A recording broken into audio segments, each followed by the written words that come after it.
Depois que Moisés organizou o povo, depois que ele organizou tudo ali, então Deus deu a ele revelações do céu.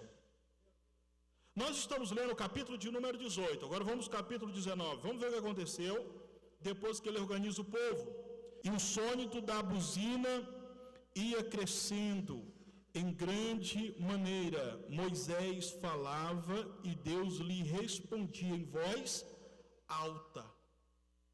Moisés começou agora a buscar ao Senhor, tinha tempo. Eu pergunto aos irmãos, qual os outros capítulos antes desse aqui que você vai ver Moisés com essa intimidade com Deus, essa proporção aqui na presença do povo? Não tinha, irmãos. Por quê? Porque Moisés não tinha prazo. Ele não tinha tempo para buscar a Deus. Mas quando agora ele tem tempo para buscar a Deus, ele se revela para Moisés de uma forma tão grande, que Moisés aqui no versículo 19, ele está no meio do povo, ele está orando, ele está falando com Deus, e Deus estava falando, e o povo agora estava ouvindo a voz de Deus claramente, voz alta. O monte começou a tremer. Diz a tradição judaica, irmão, que o monte tremeu. Agora Deus vai falar para os sacerdotes, para Moisés: permita que só os anciões subam aqui, e o povo ficam de lado. De tanto que foi a glória de Deus, a glória de Deus foi tão grande que o povo nunca tinha experimentado tamanha glória. Depois que Moisés organiza e tem tempo para Deus, glória ao nome de Jesus. Capítulo de número 20 agora, olha o que acontece no capítulo de número 20. Moisés, ele vai buscar o Senhor em outra ocasião, e Deus dá a ele o quê? Os 10 mandamentos, irmãos. Os 10 mandamentos. Moisés, ele vai passar para o povo a lei. Eu pergunto aos irmãos, por que Deus nos deu os 10 mandamentos para Moisés no capítulo 17, antes dele organizar o povo? Porque tudo que desce para Moisés ali ia morrer em Moisés. Irmãos, Deus não vai te dar grandes revelações para morrer em você. Deus é um grande investidor.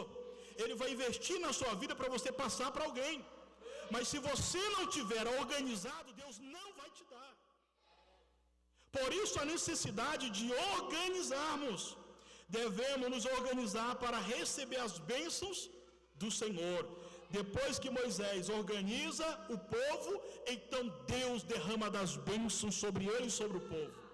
Você é o líder da tua casa, e eu pergunto, como que você está organizando o seu tempo? Como que você está organizando a sua vida? Como que você está se organizando? Você, irmã, mãe, você delega tarefa para os seus filhos da sua casa? Você vê que no versículo 26, organiza. Agora, vamos lá. Cumprindo-se o dia de Pentecostes, estavam todos reunidos no mesmo lugar. Estavam todos reunidos no mesmo lugar. E o que aconteceu agora?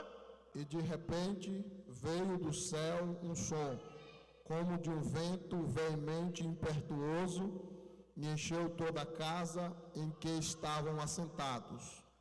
Olha só, depois que eles organizam, agora eles estão reunidos no mesmo lugar, cada qual ali no seu espaço. De repente veio um som. Irmãos, de repente as coisas começaram a acontecer, porque agora eles estavam organizados. Depois que ele se organiza, Deus disse: agora é a hora de eu mandar o Espírito Santo. Agora eu vou mandar o Espírito Santo. E deixa eu falar um negócio aqui para os irmãos. Isso cabe a nós como igreja do Senhor. Se nós não tivermos organizado, o Senhor não vai derramar o seu poder sobre a sua igreja. Organização, irmãos. Nós temos que nos organizarmos. Aleluia, tem tempo para todas as coisas. A Bíblia diz, irmãos, que tem até o tempo de chorar, tem até o tempo de morrer, o tempo de plantar, o tempo de colher. Então, irmão, nós temos que entender que há um tempo determinado para todas as coisas. Por exemplo, há o tempo de você tirar um período com a sua família, há o tempo de você sentar com seus filhos, orientá-los, há o tempo de você orar a Deus, há o tempo de você estar na igreja para cultuar, há o tempo de você ir para o seu trabalho. Então, há um tempo determinado para todas as coisas. Só que às vezes, irmãos, a gente mistura as coisas e não sobra tempo nem para ir para a casa de Deus. Foi depois que Elias organizou o altar que Deus fez o quê? Mandou fogo. Aleluia. Foi depois que ele organizou o altar, colocou as pedras, tudo no lugar. Então o Senhor disse: agora eu vou mandar fogo, Elias, sobre esse altar. Aleluia. Irmãos, é tempo de nós organizarmos o nosso altar diante de Deus. A Bíblia diz, irmãos, no livro de Levítico capítulo de número 6, fogo arderá continuamente e não cessará, não vai apagar, o fogo vai continuar queimando. Só que acontece, escute bem, em Israel havia as vigílias. No Novo Testamento as vigílias foram divididas em 4, mas no Velho Testamento eram 3 vigílias. Nós temos a vigília da parte da manhã, a vigília da tarde e a vigília da madrugada. Então olha só, o sacerdote todo dia, a parte da manhã, ele colocava suas vestes sacerdotais.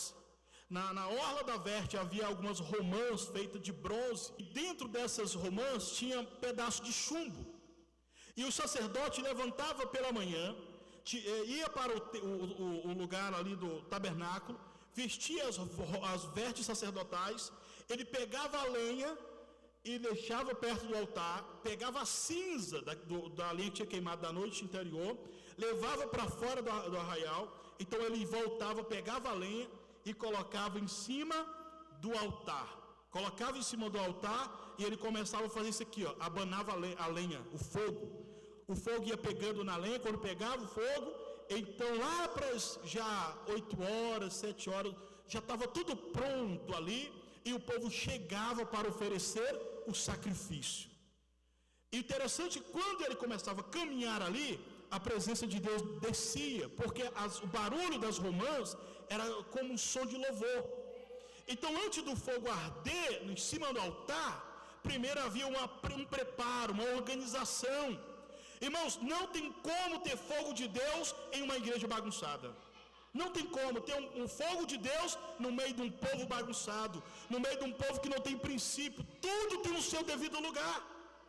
Não tem como a bênção de Deus vir sobre a nossa família se nós não estivermos organizados. Então o fogo de Deus não vai cessar sobre a nossa casa, sobre a nossa vida. Por quê? Porque nós pedimos de Deus sabedoria para termos uma vida organizada. Tudo em seu devido lugar. Imagina um departamento onde acontece de algum membro do departamento querer mandar na liderança do departamento. Deus vai aprovar isso? Não vai, irmãos, porque tudo tem o seu devido lugar. Eu tenho que estar no meu lugar e cada um dos irmãos estarem nos seus devidos lugares. E aí nós vamos ter a bênção de Deus sobre as nossas vidas. E o versículo 18 diz que o Senhor tem a sua bênção para dar para aqueles que o buscam. E a bênção do Senhor, ela não empobrece, ela enriquece e não acrescenta dores. Só que, irmãos, quantos aqui ora? Levanta a mão. Quantos aqui ora? Se você não levantar a mão, eu vou entender que você não ora. Todos oram, amém, glória a Deus. Mas eu pergunto aos irmãos, quantos de nós faz oração específica? Às vezes só oramos, a oração aleatória. Temos que ter oração específica. A oração não pode ser aleatória, tem que ser específica. Devemos apresentar a Deus as nossas necessidades, súplicas e choro. Mateus capítulo 5, versículo 4: bem-aventurados os que choram, pois serão consolados. Oração com choro, súplica. Irmãos, muitos de nós já não oramos com choro. Muitos de nós já não andam com lenço. Vai orar, não tem mais o lenço. Muitos de nós já não oram mais com súplicas e choro. Orar e clamar a Deus: Senhor, faz, Senhor, opera o teu milagre, Senhor. Senhor, obrigado pela salvação. Senhor, me ajuda a ser crente. Me ajuda a te servir, irmãos. Irmãos, nós precisamos entrar pelo caminho da oração para obtermos vitória, para ter uma vida vitoriosa. Temos que nos organizar e orar, buscar ao Senhor com uma alegria.